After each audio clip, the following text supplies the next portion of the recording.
우리가 좀 전에 우리 교회표를 함께 선포했습니다. 성령 충만하여 오직 믿음으로 열매를 맺자라고. 오직 믿음으로입니다. 이번 학년은 믿음에 대해서 우리가 지속적으로 말씀을 나눠갈 것이고, 믿음으로 우리가 삶의 놀라운 변화들이 임하기를 주님의 이름으로 축복합니다. 믿음으로 귀한 열매들을 맺자는 거죠. 귀한 열매요, 성도가 맺어야 할 열매들을 우리가 맺을 수 있게 되기를 진심으로 원합니다. 그래서 우리 신앙생활, 성도로서 신앙생활의 가장 중요한 주제 중에 하나인 믿음에 대해서 오늘 말씀을 나누겠습니다. 본문이죠. 고린도후서 5장 7절은 사도 바울, 우리가 믿음으로 행하고 보는 것으로는 행하지 않아야 한다라고 분명히 말씀하고 있습니다. 이 말씀은 여러분, 우리가 살아가는, 성도로서 살아가는 이 세상에서 보는 것, 즉 감각과 환경에 우리는 의존하지 않아야 한다는 것이죠. 성도인 저와 여러분은 하나님의 말씀을 온전히 신뢰하며 살아가는 삶, 그 중요성을 사도 바울은 오늘 강조하고 있습니다. 그렇습니다. 여러분, 믿음이라는 것은 우리의 육체적인 오감을 초월하는 것입니다. 믿음을 이해하기도 쉽지 않습니다. 말도 안 되는 것이 너무나 많습니다. 불합리하다고 생각하는 것 너무나 많습니다. 그런데 여러분, 하나님을 진짜 알 수 있는 방법, 하나님의 뜻대로 살아가는 유일한 방법은 믿음인 줄 믿으시기를 바랍니다. 우리의 감각으로 우리가 보는 것으로 하나님을 알려고 한다면 절대 하나님을 알 수가 없습니다. 성경에서 아담은 어땠습니까? 그는 믿음으로 행하지 않았습니다. 하나님의 말씀대로 행하지 않았습니다. 눈에 보이는 선악과를 그는 바라보았죠. 결과적으로 마귀에게 속아서 죄에 빠지게 되었습니다. 아담은 하나님의 말씀을 믿고 행했어야 합니다. 보이는 대로 행해서는 안 되었습니다. 먹기 좋은 것은 아니었습니다. 마귀의 온유에 걸리고 말았죠. 반면 우리의 예수님은 어떻습니까? 예수님께서는 광야에서 40일 동안 금식하셨습니다. 그리고 마귀에게 시험을 받으셨죠. 우리 예수님은 어떠셨습니까? 철저하게 하나님의 말씀을 믿고 하나님의 말씀에 순종하는 믿음으로 행하셨죠. 보이는 것에 의존하지 않았습니다. 하나님의 말씀에 따라서 예수님은 행하셨죠. 결과는 어땠습니까? 마귀를 물리치고 승리하실 수 있었습니다. 그렇습니다. 여러분, 믿음은 우리가 세상을 이기기 원한다면 세상에서 살아가지만 세상에 맨날 공격당하며 힘들게 살아가는 게 아니고 세상을 이기기 원한다면, 그리고 하나님과의 관계에서 승리하기 원한다면 믿음, 바로 우리의 신앙생활의 열쇠인 줄 믿으시기를 바랍니다. 오늘 말씀을 통해서 믿음으로 행하는 삶이 무엇인지, 그리고 우리의 신앙이 더 이 믿음에 대해서 살펴보며 믿음으로 견고해지고 귀한 열매를 맺을 수 있게 되기를 진심으로 원합니다. 여러분, 믿음하면 떠오르는 분이 누구십니까? 믿음의 조상 아브라함이죠. 아브라함의 삶을 통해서 믿음으로 행하는 삶의 본질에 대해서 한번 생각해 보길 원합니다. 아브라함이 믿음의 조상 된 것은 그가 믿음으로 행하고 보는 것으로 행하지 않았기 때문입니다. 물론 우리가 너무나 잘 알다시피 그의 삶 속에서 보는 것을 행한 시행착오가 있었습니다. 그러나 결국 믿음으로 극복하고 하나님께 순종함으로 아브라함은 복을 누리게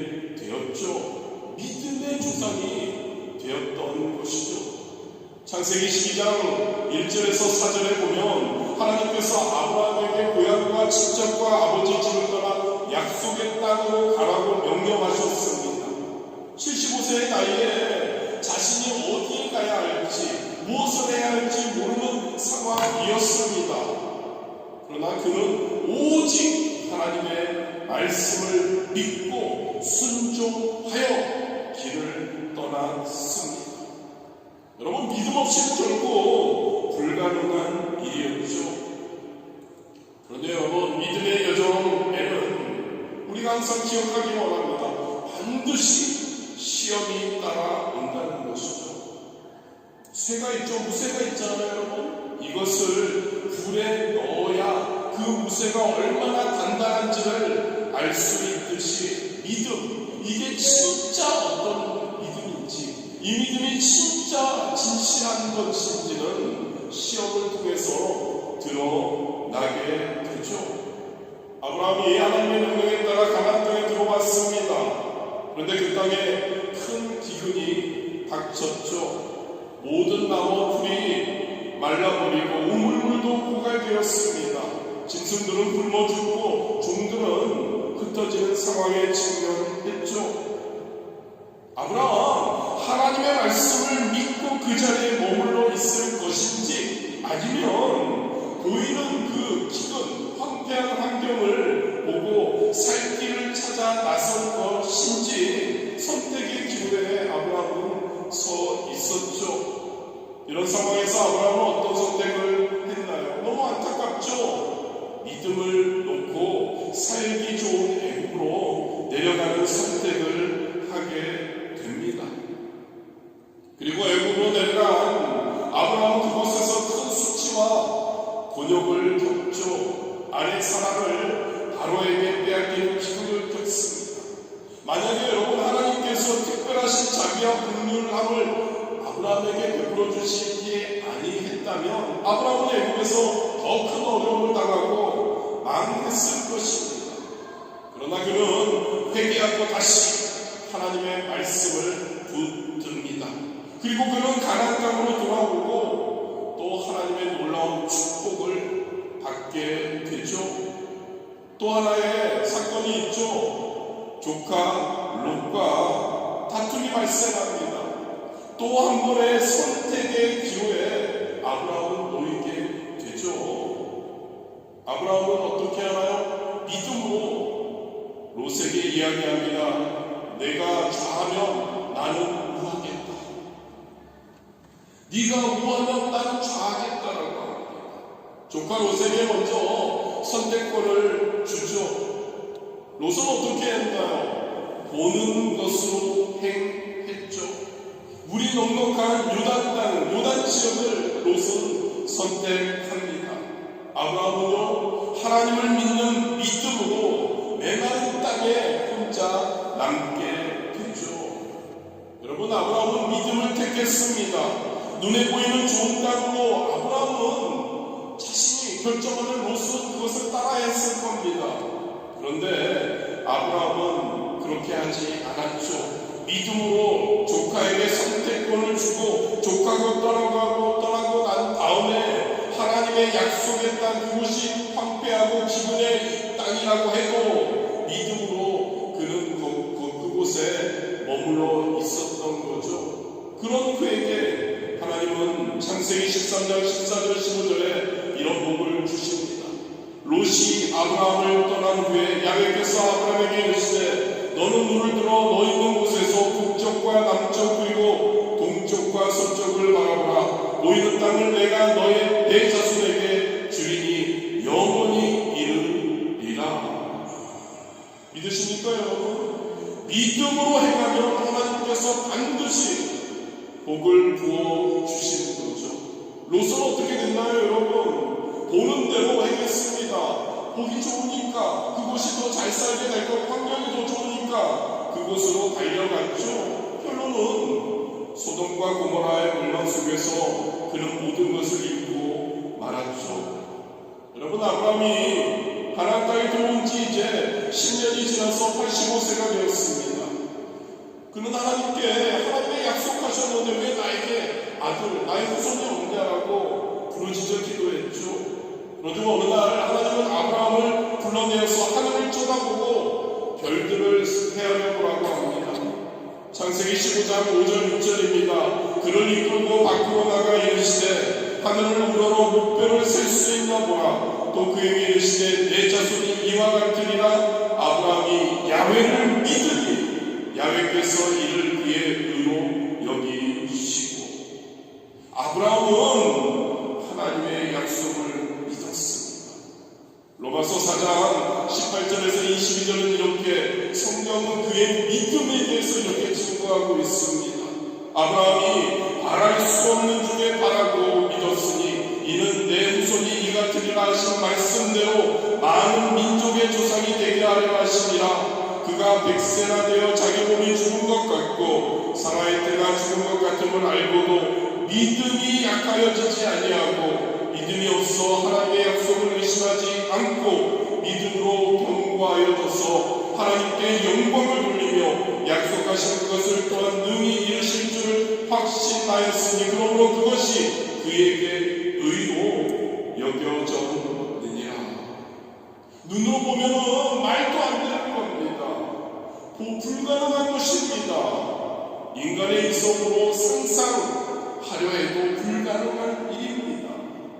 그런데 여러분, 하나님의 말씀은 가능한 줄 믿으시기를 바랍니다. 왜요? 하나님이 누구시라고요? 전능하신 분, 불가능이 없으신 분, 모든 것을 하실 수 있으신 분, 항상 믿으시기를 바랍니다.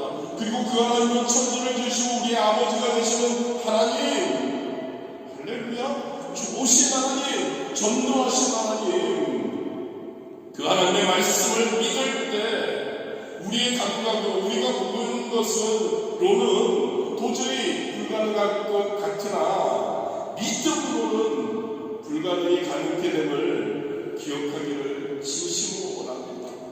또한 그의 아들 이삭을 바치라는 하나님의 명령, 말도 안 됩니다.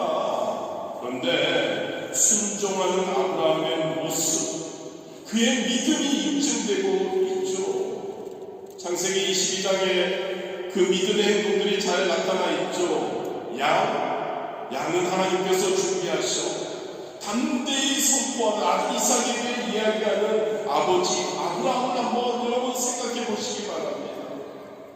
제단을 만들고 아들을 묶어서 장작 위에 얹어놓은 채 목을 베려고 할 때 창세기 22장 12절에 보면 사자가 이르시되 그 아이에게 내 손을 대지 말라, 그에게 아무 일도 하지 말라. 내가 내 아들 내 눈자까지도 내게 아끼지 아니하였으니 내가 이제야 내가 하나님을 경외하는 줄 아노라.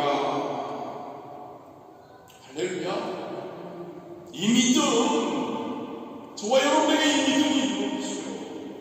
저와 여러분에게 이 믿음 있어야 하지 않을까요?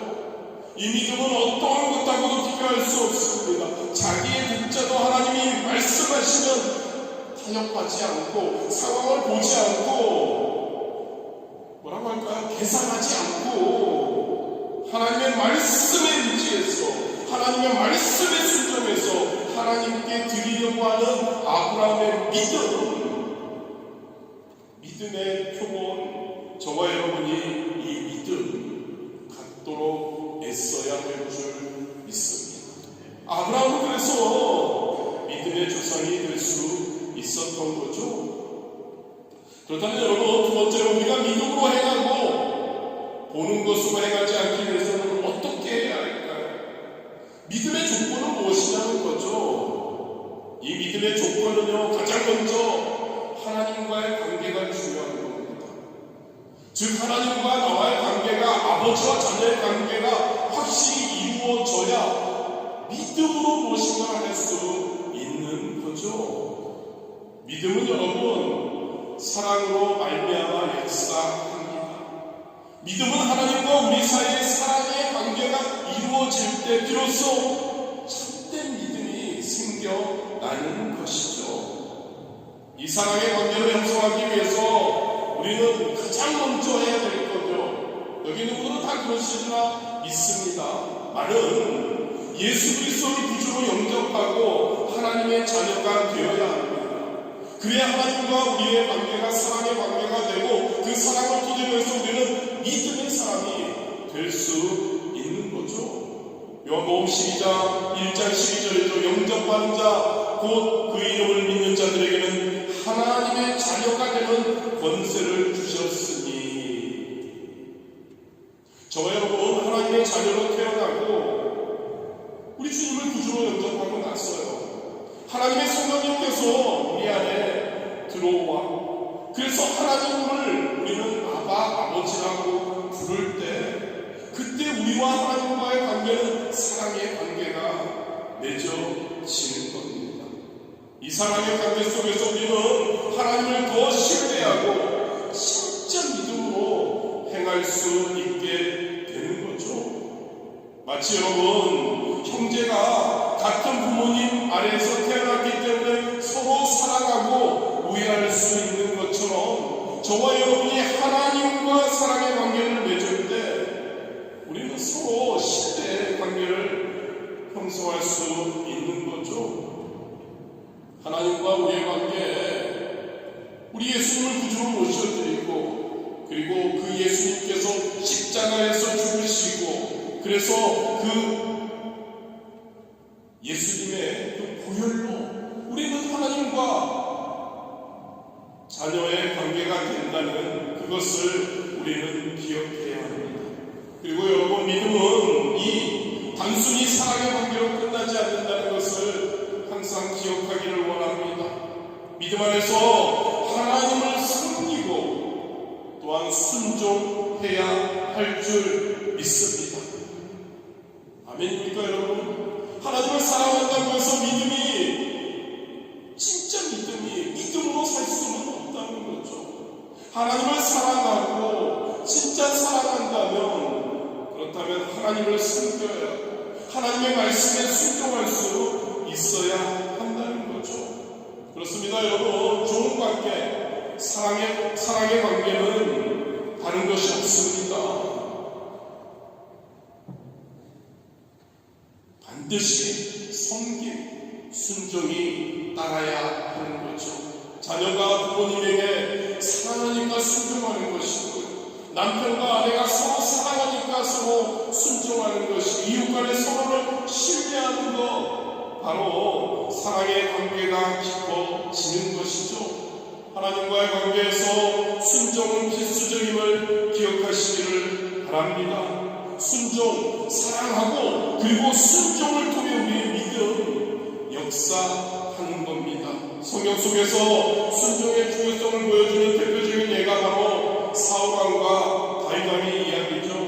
하나님께서는 사울을 너무너무 사랑하셨습니다. 그래서 사울을 이스라엘의 초대왕으로 세우셨죠. 그런데 사울은 하나님의 말씀에 명령에 순종하지 않습니다. 하나님께서 사울에게 아말렉을 진멸하라 라는 명령을 내리셨죠. 그러나 사울은 이 명령을 따르지 않고 아말렉의 왕을 살려두고 살찐 짐승들을 끌고 옵니다. 사울은 이를 변명하기 위해서 제사 드리기 위해서 하나님을 섬기기 위해서 그렇게 했다고 이야기하죠.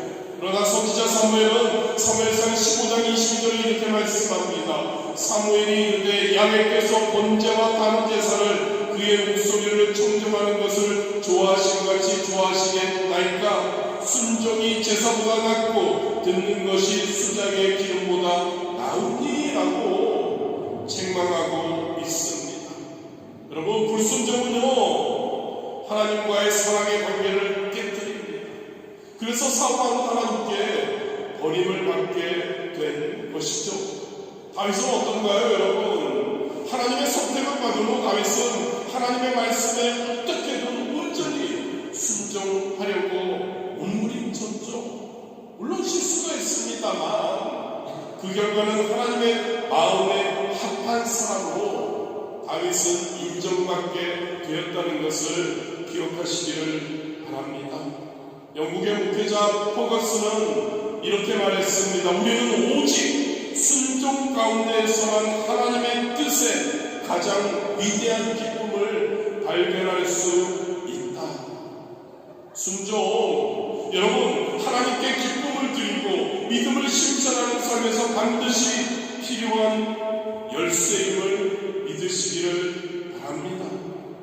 할렐루야. 우리가 믿음으로 행하고 보는 것으로 행하지 않기 위해서 하나님과 사랑의 관계를 맺고 그것에 더해서 순종해야 하고, 그리고 이 순종은 여러분 그냥 되지 않죠. 우리 힘으로 순종해야 하지 않다고 되나요? 그렇지 않습니다. 성령 충만해서 하나님의 말씀 안에 거할 때 가능한 줄 믿으시기를 바랍니다. 로마서 10장 17절도 그러므로 믿음은 들음에서 나며 들음은 그리스도의 말씀으로 말미암느니라. 하나님의 말씀을 들을 때, 하나님의 말씀 안에 거할 때, 그 말씀에 순종할 때 믿음이 역사함을 기억하시기를 진심으로 원합니다. 우리가 잘 아는 위대한 봉사 무디, 믿음에 대해서 그는 이렇게 고백합니다. 나는 믿음을 달라고 기도했다. 그리고 믿음이 하늘에서 뚝 떨어질 것을 기대했다. 그러나 믿음은 오지 않았다. 그러던 어느 날 로마서 10장 17절 말씀을 읽으면 내가 성경을 덮어두고 믿음을 위해 기도한 것이 얼마나 어리석은 것인지 깨달았다. 이제 나는 성경을 열어 공부하기 시작했고 성경 말씀을 내 마음에 새길 때 믿음이 자라는 것을 경험했다. 여러분, 그래서 말씀 충만하자는 겁니다. 그래서 하나님의 말씀을 읽고 묵상하고 그리고 충만할 때 그 말씀에 순종하게 될 것이고 저와 여러분의 믿음이 자라게 된다는 것을 믿으시기를 바랍니다. 여러분, 그리고 말씀을 통해서 우리가 믿음을 갖게 될 때 믿음을 가지고 뭐합니까? 그것이 우리의 삶에 활용되지 않는다면 우리의 삶의 열매로 그 믿음, 우리가 하나님과의 사랑의 관계, 하나님의 말씀에 순종해서 그 믿음이 우리에게 임했습니다. 그리고 그 믿음 갖고만 있으면 뭐하겠냐는 거죠. 그 믿음을 삶에 활용해야죠. 할렐루야. 열매를 맺어야 합니다. 위에서는 여러분 바로 우리는 성령님의 인도하심을 받아야 할 줄 믿습니다. 여러분, 저와 여러분의 삶에서 성령님이 무엇인가요? 누구인가요? 바로 우리의 삶의 내비게이션과 같다고 할 수 있습니다. 자동차에 장착된 내비게이션이 길을 안내하듯이 성령님은 성도인 저와 여러분, 믿음 가운데 거하려고 몸부림치는 저와 여러분, 성령 충만하려고 애쓰는 저와 여러분, 우리가 가야 할 길을 인도하신다는 것을 믿으시기를 바랍니다. 요한복음 16장 13절이죠. 진리의 성령이 오시면 그가 너희를 모든 진리 가운데로 인도하시리라. 성령님이 우리를 진리 가운데 인도하신다는 거죠. 고린도서 2장 10절입니다. 오직 하나님의 성령으로 이것을 우리에게 보이셨으니 성령은 모든 것 곧 하나님의 깊은 것까지도 통달하시느니라. 그렇습니다. 여러분, 성령님은 저와 여러분과 함께합니다. 저와 여러분의 안에 거하시고 저와 여러분과 동행하십니다. 성령님은 우리의 귀가 되고 눈이 되어 주시는 줄 믿습니다. 우리에게 하나님의 말씀을 깨닫게 해 주심을 믿으시기를 바랍니다. 그래서 성령 충만해야 하는 겁니다. 성령 충만한 저와 여러분 되시기를 주님의 이름으로 축복합니다. 우리의 삶이 때로는 어려운 길을 걸어갈 때도 있습니다. 그런데 여러분, 성령 충만해서 성령님의 인도하심을 따라 성령님과 동행한다면 하나님께서 준비하신 최선의 길로 우리는 인도함 받고 가게 된다는 것을 기억하시고 믿으시기를 주님의 이름으로 축복합니다. 마지막입니다. 우리가 믿음으로 살려갈 때 반드시 부딪히게 되는 것이 있습니다. 바로 감각입니다. 마귀는 우리의 이성과 감정을 통해 감각을 강조합니다.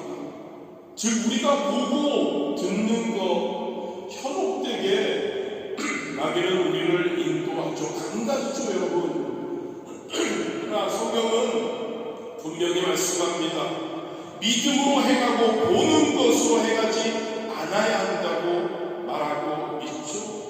즉 여러분, 우리의 매일매일의 신앙생활은요, 바로 믿음, 그리고 우리가 보이는 것, 즉 감각의 대결입니다.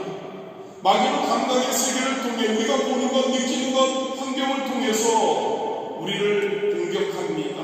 우리의 믿음을 흔들려고 하죠. 의심, 불신앙이라는 적과의 치열한 투쟁이 우리에게 있는 거죠. 이 감각을 이겨내기 위해서, 믿음 안에 거하기 위해서 우리가 아까 말씀 나눴지만 바로 하나님의 말씀 안에 우리는 거해야 합니다. 하나님의 진리의 말씀을 위해 우리는 굳게 서야 합니다. 그래야 우리는 이길 수 있습니다.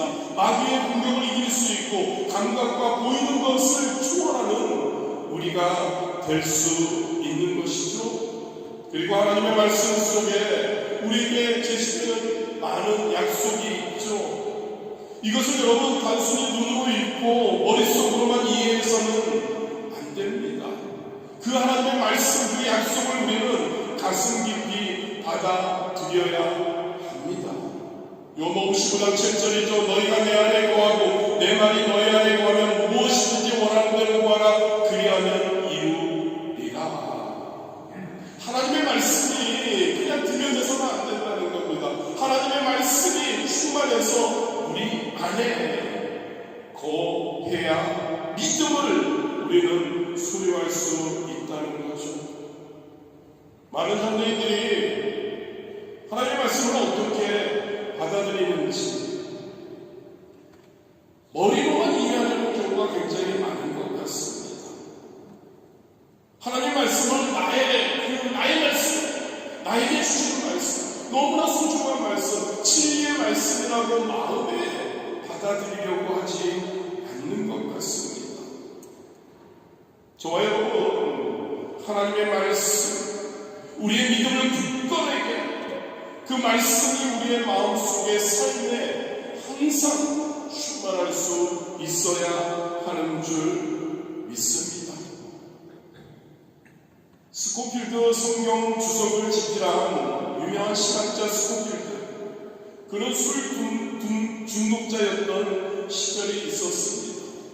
그는 그때를 회상하면서 이렇게 이야기합니다. 내가 신학자로서 술을 끊겠다고 결심했다. 기도했다. 그렇지만 여전히 술집 앞을 지날 때마다 유혹에 흔들렸다라고 고백했다고 합니다. 그리고 그는 눈에 보이는 유혹을 피하기 위해 술집이 없는 길로 돌아다니며 유혹을 피했고 그 결과 새 사람이 될 수 있었다고 말합니다. 무슨 말일까요, 여러분? 하나님의 말씀을 우리가 가슴에 받아들이고 그 말씀이 우리의 삶에 나타나기 위해서는 우리에게 그 믿음에 대한 하나님의 말씀에 대한 하나님의 말씀에 순종하겠다고 하는 그 결단이 요구된다는 거죠. 단호한 결단이 우리에게 요구된다는 겁니다. 서두에서 우리가 함께 나누었던 것처럼 아브라함의 결단을 기억하시기 바랍니다.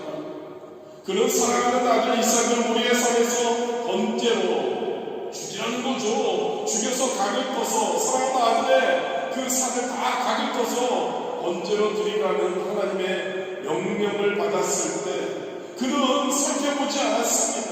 좌우를 살펴보지 않았습니다. 믿음으로 순종했습니다. 결단이죠, 여러분. 결단이 우리에게 있게 되기를 주님의 이름으로 축복합니다. 결단입니다. 하나님의 말씀, 좋은 말씀으로 끝나서는 안 됩니다. 결단해야 합니다. 피해야 합니다. 하나님의 말씀에 상반되는 것을 하지 않으려고 몸부림쳐야 합니다. 아브라함의 믿음은 바로 믿음인 거죠. 마음으로 결단하는 우리가 되기를 주님의 이름으로 축복합니다. 누가복음 9장 62절이죠. 예수께서 이르시되 손에 쟁기를 잡고 뒤를 돌아보는 자는 하나님의 나라에 합당하지 아니하니라. 히브리서 10장 38절이죠. 나의 의인은 믿음으로 말미암아 살리라. 또한 뒤로 물러가면 내 마음이 그를 기뻐하지 아니하리라. 믿음은 결단입니다. 할렐루야.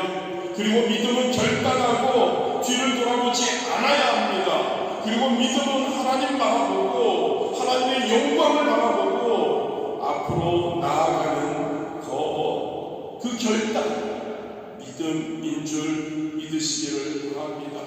다니엘의 세 친구 사드락 메삭 아벳느고는 어땠습니까? 느부갓네살 왕 앞에서 그들은 타협하지 않습니다.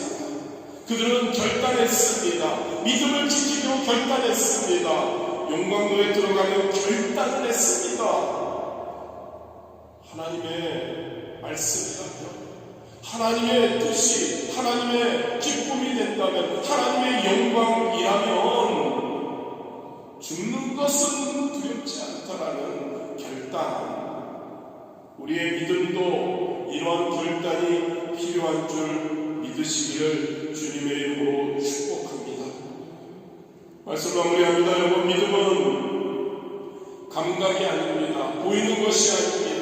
세상의 논리가 아닙니다. 믿음은 그 모든 것을 초월합니다. 그리고 믿음은 하나님의 기적을 경험하게 한다는 것을 믿으시기를 바랍니다. 하나님을 바라볼 수 있어야 합니다. 여러분, 하나님을 사랑할 수 있어야 합니다. 하나님의 말씀에 진짜 순종할 수 있어야 합니다. 결단이 필요합니다. 2025년 여러분, 오직 믿음으로 열매를 맺는 우리가 되자고 계속 선포하고 나아가고 있습니다. 말로만 해서 끝날까요? 선포하는 것으로 끝날까요? 여러분들의 삶에서 결단하십시오. 아멘. 결단하십시오. 하나님이 무엇을 나에게 원하시는지, 하나님이 어떠한 말씀을 나에게